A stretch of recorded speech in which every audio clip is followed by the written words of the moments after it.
chafe dani guddina dargaggoota chafe karamil kaina gaisota bagana ganuf tame hamle ofi kenna ofi kesani ana dufu imbareetu protokoli kesani gattani uftani kana tan sudan akata saganta kenya oromon ada duda kalacha qaba angaftoni nu ebisaka sinani bisana ofocha wani kan nagaan bulle nagaan nu awochu urasa wajin nu awochu aman gargar nu awochu jaalalli keenya gidduu kana keessatti nu faabaayya karaa hundumarraa fageenyarraa dhiyeenyarraa kan dhufa hundumtuuyyuu waaqni akka habaaboo kanaatti habaabsee raawwates naa guddisu addunyaarratti ba'aa mul'adha baay'een isin eebbisa baay'een isin jaaladha eebbi kan milkiisniif haa ta'u biyyi keenyallee biyya nagaa nuuf haa ta'u waaqni jaalala keenya kan addaa nuuf kennu waaqni biyya keenya akka ishiin nagaa qabaattu akka ishiin jaalala qabaattu akka ishiin tokkummaa qabaattu waaqni nuuf haa taasisu karaa hundumaan fageenyarraa kan dhuftan dhiyeenyarraa kan dhuftan bakka miseensota hundumaa buutanii kan dhuftan gahee hojii kanaa walitti isin fide nama hojjettanii milkooftan ta'a eebba koo xumureen jira waan na dhaggeeffataniif immoo obbolaa nama ofolchaa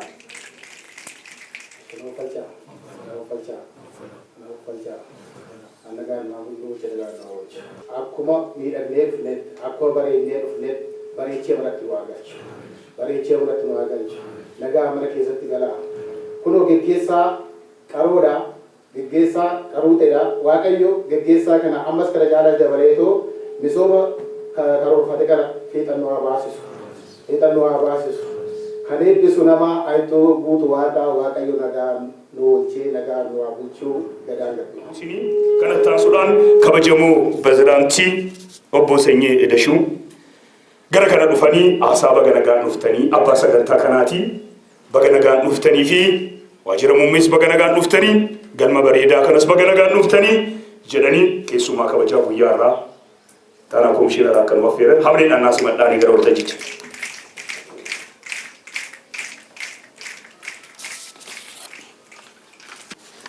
Akkam jirtu baga siniin gal baga wal arguu gaggeenya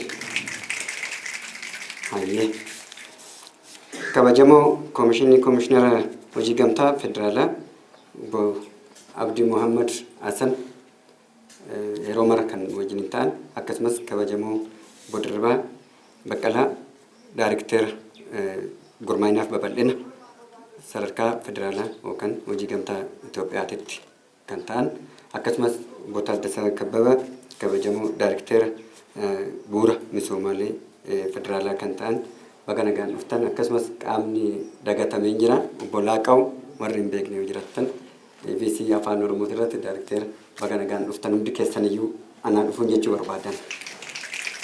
Kanatti aansuudhaan kabajamtoonni fi jaalatamtoonni miseensota waldaa dargaggoota caffee hojii gamtaa waliigalaatii fi akkasumas kabajamtoonni fi jaalatamtoonni halkanii guyyaa yeroo yaamnetti kan nu faana dhamaatanii fi argamtan boordiinii fi kooreewwan gorsitoonni kan keenya martu keessattuu artiiteekcharii kan keenya halkanii guyyaa kan nu wajjiniin dhamamuu fi saayitii irrattis ta'e biirottis kan otoo natti waari'ee dadhabe gubadhe dheewadhe oduun jedhin saayitoota hunda irrattiyyuu qaama nu hojjechaa kan jiruuf haamilee guddaa akkanaa laattaniif duraan dursee isin gaafadha kabajaan. Kabajamtoonni fi jaalatamtoonni miseensota waldaa dargaggoota caffee hojii gamtaa waliigalaa gabaasa yookaan yaa'ii hojii idileedhaa yookaan ooditii marsaa lammaffaa fi sadaffaadhaa 2014-15 walirratti walitti qabnee haala ittiin haalli mijachuu dadhaburre qormaanni baay'een keessa dabarurre yeroo ammaa kanatti injifannoo fi duubatti deebi'uu dhiisuudhaan fuulduratti allayyaan nu hin buunee fi allayyaan nu hin baanes hin jiru borurree itti fufa kanaaf isinis bitaa mirgaan batoottaa kan nu taatan humnaa kan nu taatan asumaas itti isin gaafanna baga isin hin gahe. Kanatti aansuudhaan waldaan dargaggoota caffee hojii gamtaa waliigalaa guyyaa gaafa 29 ji'a ja'affaa 2012 akka hundaa'e ni beekama. Marsaa duraa ooditii goonee turre marsaa lammaffaa fi sadaffaa irratti garuu haalli ittiin turame qormaanni tokko tokkorreef yeroo isaa eeggate qaqqabsiisuu hin dandeenye ture. Haa ta'u malee yerootti goonee garuu yaa'ii isaati irratti yaa'ii qulqullina qabu qopheessuun dirqama waan murteessaa ta'eef bifa kanaan haala gaariidhaan yaa'ii keenya guuttannee jirra. Kanaan duras yeroo marasaatiyyuu miseensonni mana mariidha jennee mana mariitiin na hoogganamnu kanatti miseensonni harka 51 dhibbeentaa keessaa harka parsantii 51 waan argamtaniif yaa'iin ifatti banamee waan jiruuf calqabaamaayyuu attendaas irraa waan mirkanaa'ee jiruuf waan ta'eef ofii keessaniif yaa'iin kun akka ooditiin dhiyaatu duraan tursitanii akka nuuf mirkaneessitan kabajaanan isin gaafadha. Kanatti aansuudhaan miseensonni fagoorra, buleerarraa, kamiseerraa, lixarraa, kibbarraa, kaabarraa, jiddugalarraa akkasumas immoo iddoo adda addaatirraa argamtan baga nagaan dhuftan anaa dhufu jechuun barbaada itti aansuudhaan. Kanaaf waldaan dargaggoota caffee hojii gamtaa waliigala yeroo kam isaatiyyuu kan tanaan duraa caala galtee fi ijoo gurguddaa yeroo ammaa kanatti harkaan galfatee jira. Gammannee jirra, isinis baga gammaddan jechuu barbaanna. Kana malees waldaaleen kabajamoon walitti qabaan waldaa aayyuutis akkasumas gaggeessitoonni waldaa aayyuudha. Waldaa wal fakkaatotaa as jiru baga nagaan naa dhuftan jechuun barbaada. Muuxannoo walirraa fudhachuuf waan dhufteef jechaadha. Akkasumas egaa waldaan dargaggoota caffee hojii gamtaa waliigala ofirra darbee waldaalee kaanifillee waldaalee dhuma biraatiifiyyuu fakkeenya qofa hin ta'in duubatti deebinee jajjabeessuudhaan ijaaruudhaan saba ijaaruudhaan fuulduraafirree maal hojjechuu akka qabnu karoorfannee fi kaayyeffannee deemaa jirra. Kanas akka nuuf beektan asumaasitti isin ibsuu barbaada. Kana malees sappilaayota yookaan dhaabbatoolee adda addaa biyya keessaaf biyyaan alatti argaman martuu isaanii wajjin walitti hidhamiisan keessattiyyuu Ameerikaan Jeneraal Sappilaay Cheen kan jedhamu inni ijoo guddaa tokko wajjin walitti dhufne kaayyoo keenya ganamaa karoora keenya ganamaa ijaarsota waldaan qabate kam isaatirrattiyyuu akka nu wajjin hojjetanii fi akkasumas waliigaltee addaa goonee deemuu keenya tanaan dura miidiyaa irratti ni yaadatama.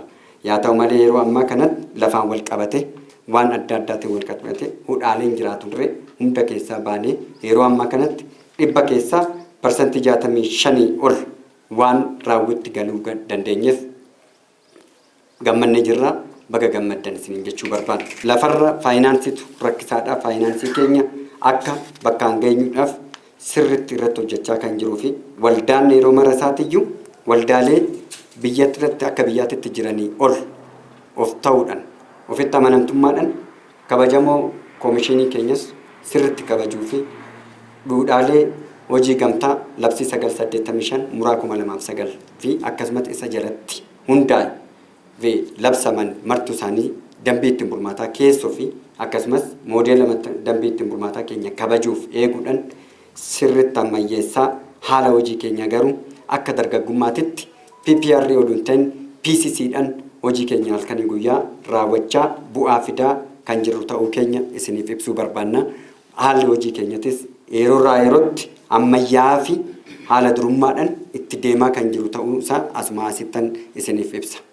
Yaa ta'u malee odeeffannoodhaan wal qabatee yeroo tokko tokko waan baay'ee isaa yoo dubbannus yoo asii barreessinurre achii ol dhaga'uu kan barbaadu miseensis ta'e an hubates kan gubates an rakkates kan hin rakkannes walitti qabee achii ol waan tokkicha irratti xiyyeeffachuudhaan dhimma mana jireenyaa qofa irratti gaafin sooshaal miidiyaa keenya irratti gaagaataman nurratti tarraa'uun isaa ni beekama.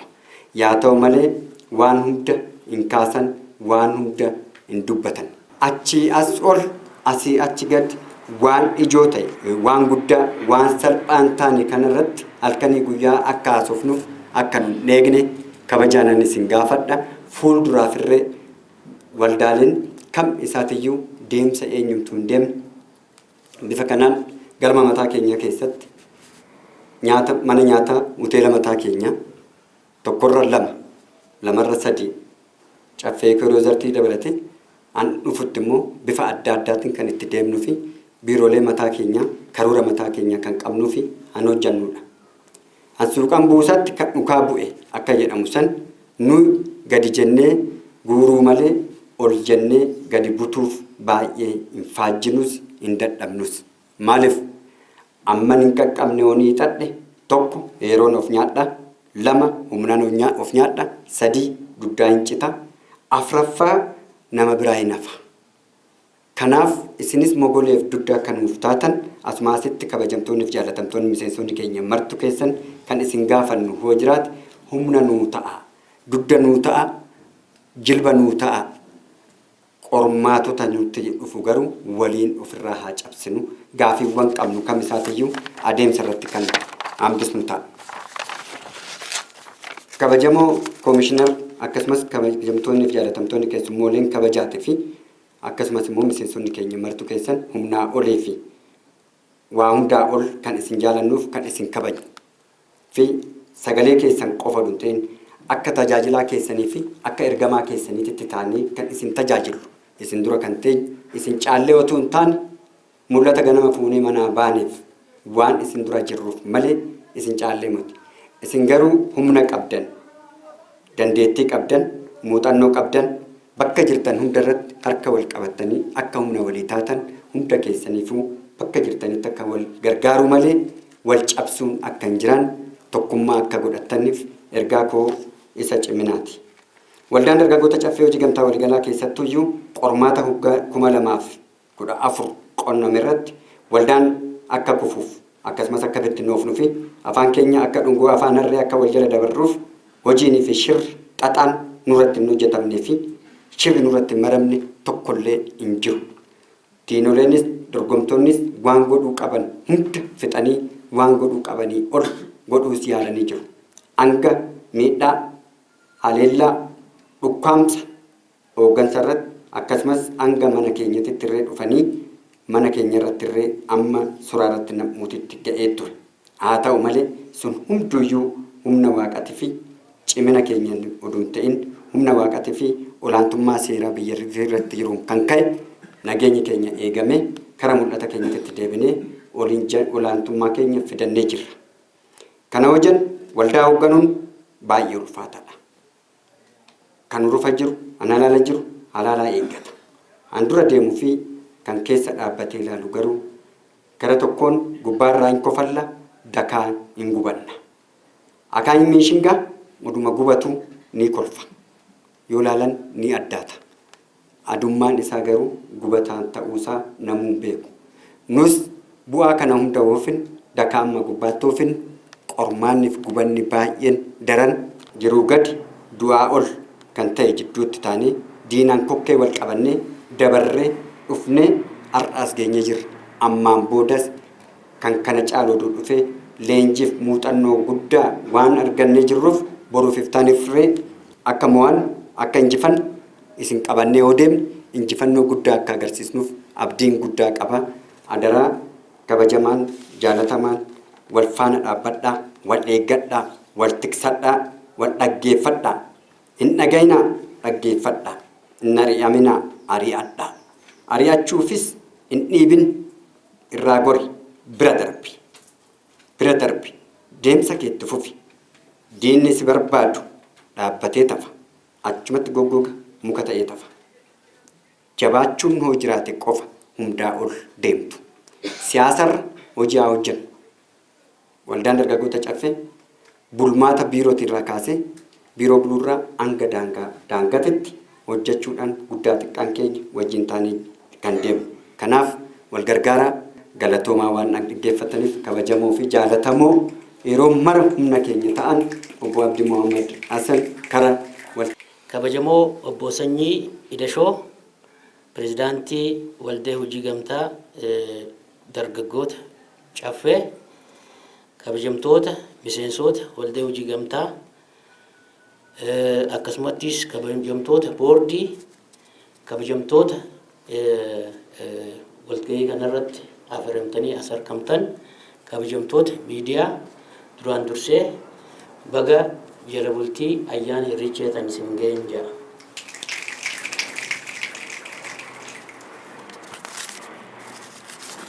የተከበሩ አቶ ሰኚ ኢደሾ የጨፌ ወጣቶች ሁለገብ ፕሬዝዳንት፣ የተከበራችሁ የቦርድ አባላት፣ የተከበራችሁ ጥሪ የተደረገላችሁ እንግዶች፣ የተከበራችሁ የክብራን አባላት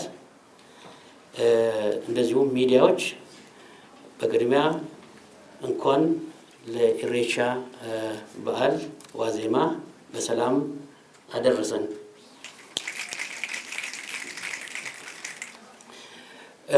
ጨፌ ወጣቶች ሁለገብ ህብረት ስራ ማህበር የዛሬ 4 ዓመት ሲመሰረት ወደኛ ሲመጣ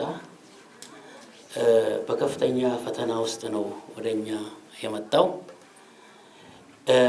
ሁላችሁም እንደምታውቁት ህብረት ስራ ማህበር ዜጎች እውቀታቸውን፣ ጉልበታቸውን፣ ገንዘባቸውን አሰባስበው ያለባቸውን የኢኮኖሚና ማህበራዊ ችግር ለመፍታት የሚሰባሰቡበት ተቋም ነው። ዲሞክራሲያዊ ተቋም ነው። ስለዚህ በሀገራችን ደረጃ ያለውን ተሞክሮ በዓለም አቀፍ ደረጃ ያለው ተሞክሮ በአጭር ጊዜ ዜጎች ተሰባስበው ያለባቸውን ችግር ለመፍታት ትልቅ አስተዋጽኦ የሚያበረክት ተቋም ነው ብለን የምንወስደው። በእኛ ሀገር ደረጃም ህብረት ስራ ከተደራጀ ኦልሞስት ወደ 60 ዓመት ደርሷል። በዚህ ውጣ ውረድ ውስጥ እንደየስርዓቱ እየወደቀ እየተነሳ ዛሬ ላይ ደርሷል ማለት ነው። እንግዲህ አሁን ባለንበት ጊዜ ህብረት ስራ ማህበራት መንግስት ለዘርፉ በሰጠው ከፍተኛ ትኩረት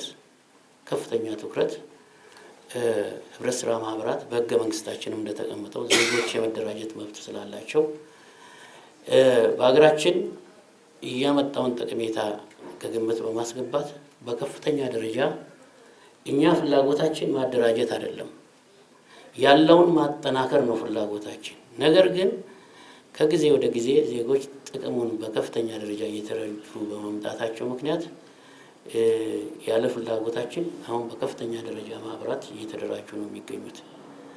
ስለዚህ የኛ ፍላጎት መንግስትም አሁን በአሁኑ ጊዜ በከፍተኛ ደረጃ ትኩረት በማድረግ እኛም ትኩረት በማድረግ ያሉትን ህብረት ስራ ማህበራት በማጠናከር ላይ ትኩረት አድርገን ሪፎርም እየሰራን ነው የምንገኘው። በቁጥር ትንሽ በተጽዕኖ ትልቅ የሆኑ ህብረት ስራ ማህበራቶች እንዲፈጠሩ ነው የምፈልገው። የዓለምም ተሞክሮ ይሄንን የሚያሳየው ህብረት ስራ ማህበራት አድገው ቁጥራቸው፣ ማህበራቸው፣ ካፒታላቸው እያደገ ሲመጣ ትኩረት የሚደረገው ጥራት ላይ ነው ትኩረት የሚደረገው። የሌሎች ሀገርም ተሞክሮ ይሄንን የሚያሳየው። ስለዚህ የጨፌ ወጣቶች ሁለገብ ማህበር ወደኛ ሲመጣ ጥራት ላይ ነው መሰረት አድርገን ያየ ነው። ረጅም ጊዜ ወስደን ቢዝነስ ፕላናቸውን፣ ስትራቴጂክ እቅዳቸውን፣ የወደፊት ራዕያቸውን ከምን ተነስተው የት መድረስ አለባቸው የሚለውን በከፍተኛ ደረጃ ፌዴራል ላይ መደራጀት እንደሌላ አይደለም፣ ሞዴል ነው መሆን ያለበት የሚል እምነት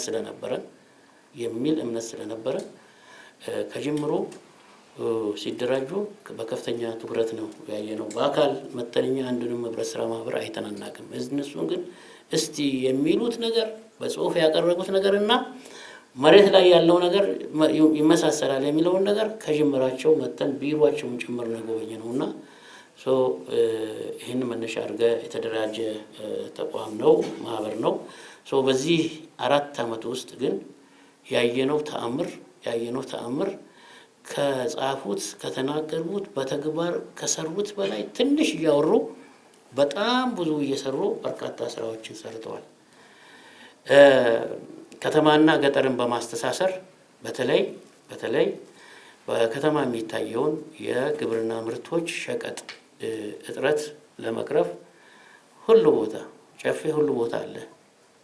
በተለይ በገጠሩ ህብረተሰብ ያለው ተቀባይነት በመጠቀም ባለፉት 3 ዓመታት እንዳያችሁት ሀገራችን በሰው ሰራሽና በተፈጥሮ ችግር ውስጥ በከፍተኛ ደረጃ ችግር ውስጥ የገባችበት የነበረበት ሁኔታ ነው። ሸቀጥና ምርት በስፋት ከአንድ ቦታ ወደ አንድ ቦታ የመንቀሳቀስ እድሉ በጣም ችግር በነበረበት ሁኔታ እነሱ ችግር ባለበት ቦታ ገብተው ጤፍን በለው ሁሉንም የግብርና አይነቶች ይዘው በመውጣት አዲስ አበባን ከተማ በማረጋጋት ግንባር ቀደም ናቸው። ለዚህ አንድ ጊዜ ምስጋና ያስፈልጋቸዋል። ጨፌ ለትርፍ አይደለም እየሰሩ ያሉት። እውነት ለመናገር ትርፋቸው ህዝባቸው ነው።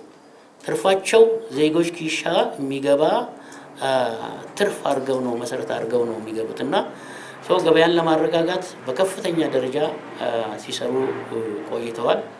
በዚህም ለበርካታ ዜጎች የስራ እድል ፈጥረዋል ማለት ይቻላል። ይሄ አንዱ ትልቁ የሰሩት ስራዎች ናቸው። በትምህርት ላይ በከፍተኛ ደረጃ እየተሳተፉ ነው። በትምህርት ላይ ዜጎች መጪው ትውልድ ከድንቁርና ከመሃይምነት እንዲወጣና የወደፊት ኢትዮጵያ የተማሩ ዜጎች እንዲሆኑ በጄኔሬሽን ላይ በከፍተኛ ደረጃ እየሰሩ ነው። ይሄ አንዱ ራዕያቸው ነው ብሎ መውሰድ ይቻላል። በዚህ ዙሪያም ትምህርት ላይ የጀመሯቸው ስራዎች በጣም ተስፋ ሰጪ ስራዎች ናቸው ብለን መውሰድ እንችላለን። ከዚህ ውጪ በማህበራዊ አገልግሎት ህብረት ስራ አንዱ ከሌሎቹ የሚለየው ነገር ቢኖር ህብረት ስራ ያው የግል ንግዶችን ታውቃላችሁ ሞሮፍ ትርፍ ማጋበስና መሰብሰብ ላይ ነው።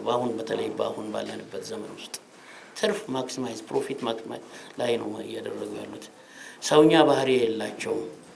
ጨፌ ግን አንዱ የህብረት ስራ መርህ ነው ማህበራዊ አገልግሎት መስጠትና ጨፌ የተጎዱ ዜጎቻችንን ከሚያገኘው አነስተኛ ትርፍ በመደገፍ እየሰራ ያለው ማህበራዊ አገልግሎት ለሁሉም ለትልልቅ ከነሱ በላይ ረጅም ጊዜ ያስቆጠሩ ማህበራቶች አሉ። ከነሱ አጭር ጊዜ ሆነው ግን የሚሰጧቸው ማህበራዊ አገልግሎቶች አቅመ ደካሞችን በአመት በዓል በመደገፍ የሚያደርጉት አስተዋጽኦ በኤችአይቪ እና በተለያየ ምክንያት የደብተር መግዣ ህጻናቶችን በመደገፍ በዚህ 3-4 አመት እያደረጓቸው ያሉት አገልግሎቶች በጣም ከፍተኛ ነው። እኛ በተቸገርበት ቦታ ሁላ እየጠራን አስተዋጽኦ እንዲያደርጉ ከምናደርጋቸው ተቋማት አንዱ ጨፌ ነውና ስለዚህ ለዚህ ምስጋና ያስፈልጋቸዋል ማለት ነው። ሌላው ሰላም በማምጣት እንግዲህ ህብረት ስራ አንዱ በርካታ እሴቶች አሉት። ከዚህ ውስጥ አንዱ ሰላም ነውና ሰላም ለመፍጠር አሁን ባለው ሀገራችን በአቅማቸው ልክ እያደረጉት ያስተዋጽኦ የተጋጩ ህዝባችንን በማስታረቅ እንደ አንድ ስራ ወስደው እየሰሩት ያለው ስራ ትልቅ ነው። ከዚህ ውጪ እንግዲህ ለወደፊት ራዕያቸው የአባሉን ጥያቄ ለመፍታት የአባሉን ችግር ለመፍታት በተለይ ከቤት ግንባታ ጋር ተያይዞ ያለውን ችግር ለመፍታት ትልቅ ፕሮጀክቶችን ቀርጸው በእኛ ደረጃም አምጥተው አይተን ገምግመን በጣም አስፈላጊና ትልቅ ስራ ነው። ይሄ የመንግስትን የህዝባችንንም የመኖሪያ ቤት ችግር ይፈታል። ይሄ ትልቅ ስራ ነው ብለን አቅርበውልን ፕሮፖዛላቸውን አይተን አጽድቀንላቸዋል። አሁንም እየሄዱበት ነውና ትልቅ ተስፋ ሰጪ ስራዎችን እየሰሩ ነው ያሉት። ይሄ ሲሆን እንደተባለው የአደረጃጀት የአሰራር የካፒታል ውስንነቶች በከፍተኛ ደረጃ እያጋጠሟቸው ነው።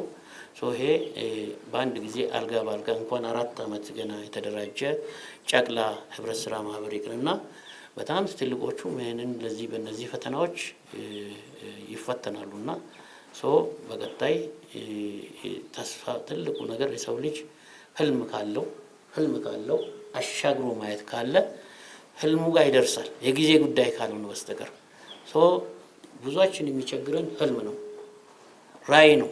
የራዕይ እጥረት አለብን፣ የሀሳብ እጥረት አለብን። ጨፌ ጋር የሀሳብ እጥረት የለም፣ የህልም እጥረት የለም። ይህንን በደንብ ታግሰን እጅ ለእጅ ተያይዘን ከጎናቸው የምንቆም ከሆነ እዚህ ህልም ላይ የማይደርሱበት ምንም ተአምር የለም። የሚያጠግብ እንጀራ ከምጣዱ ያስታውቃል ነው የሚባለውና ይህንን ትልቅ ስራዎች እየሰሩ ነው ማለት ነው። እኛ እስካሁን ባለን ግምገማ ማለት ነው። እንግዲህ ጨፌ ፈተና ባጋጠመው ቁጥር ሁላ ፈተናዎቹን ወደ እድል እየቀየረ ተስፋ ሳይቆርጡ ወድቀው እየተነሱ አጋጣሚዎችን ፈተናዎችን ወደ እድል እየቀየሩ የሚሄዱ ተቋሞች ናቸው። እኛ ይህን የምንለው በቅርበት ስለምናውቃቸው ነው። እዚህ መኖሪያ ቤት ለመቆየት በርካታ ፈተና ገጥሟቸው ነበር።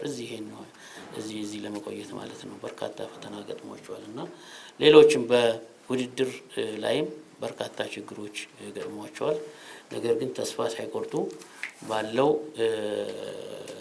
ሁኔታ ተወዳዳሪ ሆነው ለመቀጠል በከፍተኛ ደረጃ ያለ ተስፋ መቁረጥ እየሰሩ ነውና ለዚህም ሊመሰገኑ ይገባል ብዬ ነው ማስበውና እንግዲህ አንዱ ይሄ ጉባኤ ያስፈለገበት አንደኛ የኛ መርህ እያንዳንዱ መሰረታዊ ማህበር በአመት አንድ ጊዜ ጠቅላላ ጉባኤ በመጥራት ሪፖርት በማቅረብ ያለውን ጥንካሬና ድክመቶችን የሚያይበት የኦዲት ሪፖርት የሚቀርብበት ለቀጣይ ድክመቶቹን የሚያርምበት ጥንካሬዎቹን የበለጠ የሚያሻሽልበት ዲሞክራሲያዊ አባላቶች ዲሞክራሲያዊ ተሳትፎ የሚያርጉበት ከጎኑ የሚሰለፉበት አመራሩን የሚያጠናክሩበት ትልቅ መድረክ ነውና ይሄን መድረክ ሁሉም አባላት በንቃት በመሳተፍ እንኳን 4 አመት የቆየና ከዛ በላይ የቆየ አማል ብዙ ተግዳሮቶች ይኖራሉ። እኛ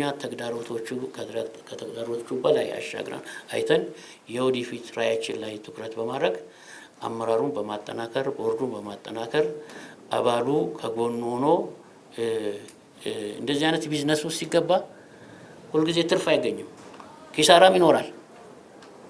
ቢዝነስ ትርፍ ብቻ አይደለም፣ ኪሳራ ሲኖር አባል ሁለት ነገር ይኖርበታል።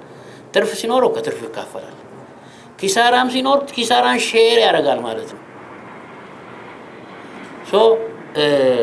ለዛ ራሳችሁን አዘጋጅታችሁ ውድድር ስለሆነ በውድድር ውስጥ ጠንካራ ሆኖ ለመውጣት የአባሉ ተሳትፎ በከፍተኛ ደረጃ ያስፈልጋል የሚል እምነት ነው ያለኝ። ስለዚህ ይሄ ጉባኤ ውጤታማ የተሳካ ችግሮቻችንን አይተን ከችግሮቻችን የምንወጣበት በአዲሱ ዓመት ለአዲስ ራዕይ ለአዲስ ውጤት ለአዲስ ድል የምንዘጋጅበት እንዲሆን ተስፋ አረጋለሁ እንደሚሆን ተስፋ አረጋለሁ። በእኛ በኩል እንደ ኢትዮጵያ ህብረት ስራ ኮሚሽን ከዚህ በፊት እንደምናደርገው ሁላ ከጎናችሁ ተሰልፈን ህጉ የሚፈልገውንና ከህጉም በላይ ሄደን እኛ ጨፌ እንደ ልጃችን ነው የምንቆጥረው፣ እንደ ሞዴል ነው የምንቆጥረው። የጨፌ መውደቅ ለኛ ትልቅ ውድቀት ነው። የጨፌ ስኬታማነት ለሌሎች እንደ ሀገር ጥሩ ሞዴል አድርገን የምናየው ልጃችን ነውና የጀመርነውን ድጋፋችንን አጠናክረን እንደምንቀጥል በኢትዮጵያ ህብረት ስራ ኮሚሽን ስም ማቅረብ ወዳለው መልካም ጉባኤ የተሳካ ጉባኤ እንዲሆንላችሁ ጥሪዬን አቀርባለሁ። አመሰግናለሁ።